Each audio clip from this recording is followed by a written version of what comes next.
Bueno, sabemos que el señor Amado Yáñez, dueño de Oceanografía, salió el domingo pasado de la casa donde estaba supuestamente arraigado, su casa de Acapulco, en Las Brisas, y que está ahora acá en el Distrito Federal. Sabemos que están por consignar el expediente de Amado Yáñez y que le van a dictar auto de formal prisión. Sin embargo, lo que preocupa, y de ahí mi interés de hablar ante la opinión pública, es que le quieren dictar auto de formal prisión por fraude financiero, como si fuera un asunto entre particulares, y puede ser parte de una negociación. En primer lugar, porque salió desde el domingo, está acá en la Ciudad de México. Pasan días y días, yo he estado esperando a que se dicte la orden de aprehensión para poder hablar ante los medios, y pasan días y días y se ve que están haciendo una negociación. No puede ser un delito entre particulares, no puede ser un asunto meramente financiero, en primer lugar porque entonces pareciera que lo quieren convertir de un delito federal, lo quieran convertir al fuero común. Y esto sería parte de la negociación, porque un delito de esa naturaleza le permitiría salir bajo fianza. Este es un asunto sumamente oscuro que nosotros tenemos la intención de esclarecer y de resarcir los daños a nuestra paraestatal. Si fuera un asunto meramente entre particulares, entonces, ¿por qué metieron al SAE, que solamente tiene facultades para retener bienes y distribuir bienes y enajenar bienes de carácter federal? Y Pemex, pues es una institución de carácter federal.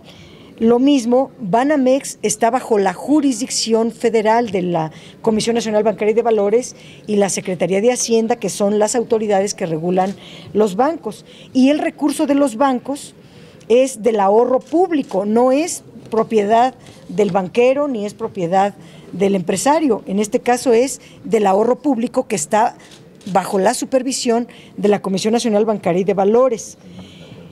Una persona cercana que habla conmigo, que yo hablo con ella, que está metida en el caso, que está pegada al tema a Amado Yáñez, nos ha dicho que han llegado a varios acuerdos. En primer lugar, de que no se haga público, de que no se le saquen fotografías, de que no se le exhiba ante los medios de comunicación y que se oculte lo más que pueda. Por eso también la intención de ventilarlo ante los medios de comunicación, para que la Procuraduría General de la República dé una explicación concreta. Fue sacado de su residencia en Las Brisas, traído a la Ciudad de México desde el domingo pasado y no ha ocurrido nada. Esta persona cercana me dice que lo que está negociando o lo que está detrás son asuntos políticos y que él quiere denunciar a Amado Yáñez. Si lo tocan, si le hacen algo, entonces va a denunciar estos asuntos de carácter político, que a su vez la PGR lo tiene amenazado de que si habla, si denuncia los asuntos políticos, entonces se va a ir contra su esposa y sus hijos, que Amado Yáñez lamentablemente también los involucró en asuntos. El equipo de fútbol del Querétaro y estos, no sé cómo se llaman, ahorita no traigo en la mano, los Gallos, está a nombre de la esposa, y varias operaciones están a nombre de los hijos. Entonces pudiera la PGR también encarcelar a toda la familia. Aquí más bien dos asuntos y con eso termino. Banamex, que se prestó a recibir facturas fraudulentas, que utilizó el ahorro público para darle 585 millones de dólares a un particular, ¿cuándo van a fincarle responsabilidades a Banamex? ¿Cuándo los altos directivos de Banamex van a tener consecuencias? Porque un crédito de este tamaño pues no lo autoriza el de la ventanilla. Esto lo autoriza directamente, si no es que es el dueño de la sucursal acá, entonces son los altos directivos del banco, por un lado. Segundo, ¿cuándo se va a entregar la información que hemos solicitado de parte de la PGR a la Comisión de Oceanografía para saber y deslindar responsabilidades, hasta dónde el tema de la supervisión que recae en la Comisión Nacional Bancaria de Valores se hizo adecuadamente o no, porque se permitió la salida de este dinero con una afectación enorme hacia Pemex. Y por último diría, ¿dónde está la PGR con la transparencia que dijo que iban a actuar en todos los casos? ¿Están buscando impunidad? ¿Temen a la denuncia, a que hable este señor asuntos de carácter político? Cuando yo pregunté a qué asuntos políticos puede referirse, bueno, me dicen que son asuntos donde el señor Alfredo Miguel y Jaime Camil tienen mucho que ver, porque gente muy cercana, son gente muy cercana a Enrique Peña Nieto, y que se recibieron recursos para la campaña justamente de Enrique Peña Nieto. Entonces, ya no, el origen de todo este asunto fue justamente los dineros que recibieron Juan Camilo Muriño y todos ellos para la campaña de Felipe Calderón. Y ahora, justamente en esta negociación, sale a la luz los dineros que Oceanografía entregó a la campaña de Enrique Peña Nieto. Están juntos y por eso en la Comisión de Oceanografía no quieren moverle ni una coma, no quieren mandar más que una hojita, les molesta que se hable del tema. Bueno, la comisión se creó para esclarecer este asunto. Oiga, senadora, entonces se diría que también el Partido Acción Nacional tuvo su Pemexgate, pero triangulado con Oceanografía. Sabemos que Oceanografía, y eso lo hemos demostrado, nada más con uno de los documentos, muchos que tenemos, pero de momento nada más he querido yo sacar uno, esperando a que lleguen los documentos oficiales, pero así sea, solo con un documento que es muy público, que son las auditorías de la Auditoría Superior de la Federación, se demuestra con toda claridad que Oceanografía sirvió para defraudar a Pemex y triangular, sacar recursos de Pemex para llevarlo a los panistas. Eso se demuestra con las auditorías. Ahora queremos tener toda la información. Información sobra, porque también las propias autoridades la han dejado circular. Entonces tenemos la información, pero queremos que sea la entrega oficial de parte de las autoridades al Senado de la República. Ahora, senadora, ¿hay suficientes elementos entonces para que la PGR dicte auto de formal prisión en contra de Yáñez? Y si no lo hace, lo estará encubriendo este caso, y hay riesgos de que él se salga del país. No, porque lo tiene la PGR, está arraigado y lo tiene la PGR. ¿Dónde físicamente está? Pues no lo sabemos, pero está en el Distrito Federal. Yo desde el domingo que supimos que salió, le hemos dado seguimiento.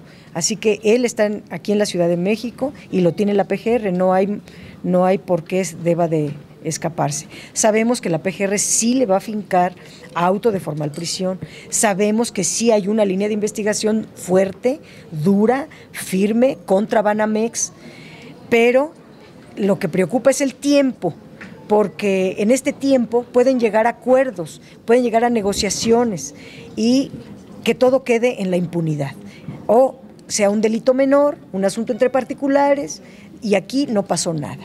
Eso es lo que queremos evitar. Pero desde un principio lo plantearon así, ¿no, senadora? ¿O lo quisieron plantear así como un asunto entre particulares?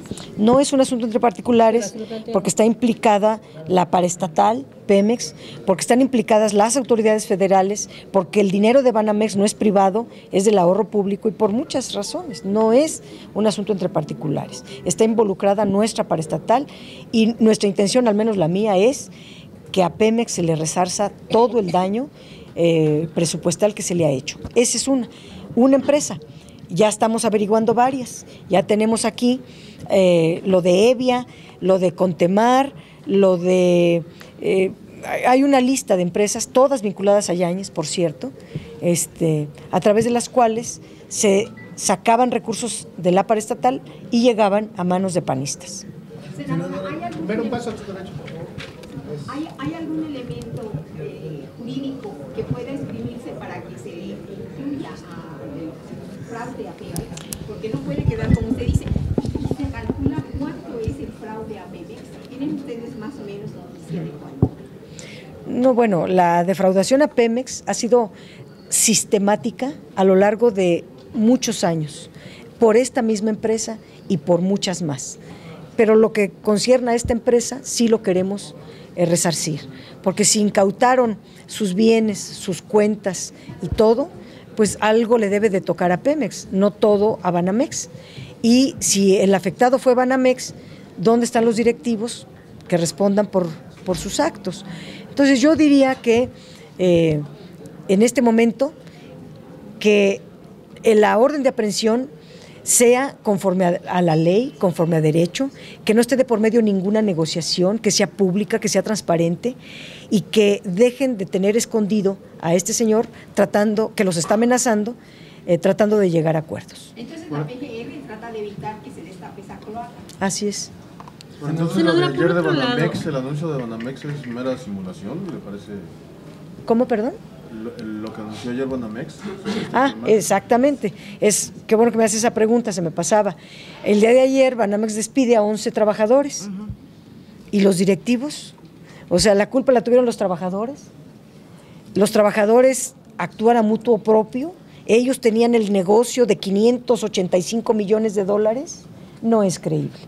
Ese asunto es de los altos directivos de Banamex. Y no estoy excluyendo la responsabilidad de los que operaron, sabiendo que si es una operación ilegal, ningún trabajador debe de prestarse a ello. Puede hacerlo pues por salvar su empleo, por órdenes de su superior, pero ya lo tendrán que aclarar los trabajadores. Pero este crédito no fue autorizado por los trabajadores, fue de los altos directivos, y lo que estamos pidiendo es las sanciones a los altos directivos, no a los trabajadadores. ¿Y podría ser esto retroactivo porque la familia Fox, uno de los centenados de Fox, participaron directamente en esto? El origen es de 2005, cuando estaba Fox, bueno, desde el 3, pero cuando empezaron con toda esta operación, todavía gobernaba Vicente Fox, panistas, y de ahí se heredaron el negocio a los nuevos panistas, solo que en el sexenio de Calderón sí se les fue la mano, la verdad. Senadora, en otro tema, yo quisiera preguntarle sobre esto que ha causado escándalo. Es esta modificación que se metió, a lo mejor de última hora, en la minuta que ayer se mandó a la Cámara, sí, y que les asegura a los magistrados electorales una pensión vitalicia. Pero no ha habido versiones contradictorias. Por ejemplo, el senador Corral responsabiliza de ello al consejero jurídico, dice que él lo metió. Pero el senador Gil nos acaba de decir que estuvo pactado, que estuvo dentro del Pacto por México. Ah, caray. ¿Cómo fue? ¿Ustedes sabían de ese artículo? O sea, No, ¿se no. mencionó alguna vez que era parte de la negociación? En mi carácter de vicecoordinadora del grupo parlamentario del PRD, entre otras de mis tareas, es revisar los contenidos de lo que va a votar el grupo. Y me toca revisar artículo por artículo, que no se nos vaya, y tengo un equipo que revisa con puntualidad cada artículo, cada letra. El día de ayer, en la mañana, nos entregaron a las 6:15 de la mañana, nos entregaron el dictamen, que este dictamen ya incluía muchas de las cosas que estábamos pidiendo muchos legisladores. Mis propuestas y los de muchos otros legisladores estaban incluidas. Más adelante se nos entregó otro dictamen. Fueron 4 dictámenes diferentes que se nos entregaron el día de ayer. Los 3 primeros fueron revisados con lupa y puedo asegurarle que ahí no venía ningún ordenamiento, ni nada en relación a percepciones o estas pensiones vitalicias para los magistrados homologados al nivel de los ministros de la Suprema Corte. Eso jamás se platicó, nunca se discutió, nunca se acordó en ningún lado y no estaba escrito en los documentos. Cuando el tercer documento vimos que tenía fallas de ortografía, hasta le subrayamos con amarillo, se saltaron renglones y asuntos de redacción, fue regresado el documento para corrección de estilo. ¿El de las 6 de la mañana me está hablando? No, el cuarto documento, el tercer documento, el dictamen. Estoy hablando de que recibimos ayer varios dictámenes que se fueron modificando. El de las 6:15 se volvió a modificar, luego se volvió a modificar. A la tercera modificación era el definitivo. Ese es el que ya aprobamos y el que íbamos a votar. Y ese tenía errores mecanográficos, etcétera, y fue regresado para corrección de estilo. Se tardó muchísimo. Estábamos sorprendidos porque pensábamos que era de 10 minutos, ni siquiera salimos a comer porque dijimos, le van a corregir las cosas de dedo e inmediatamente vamos a regresar. Nosotros ¿No venía todavía esta parte del artículo 209? No venía, se lo puedo asegurar que en el dictamen no venía. La tardanza no. En el documento que nosotros revisamos no venía. Y la tardanza, fue la corrección de estilo, bueno.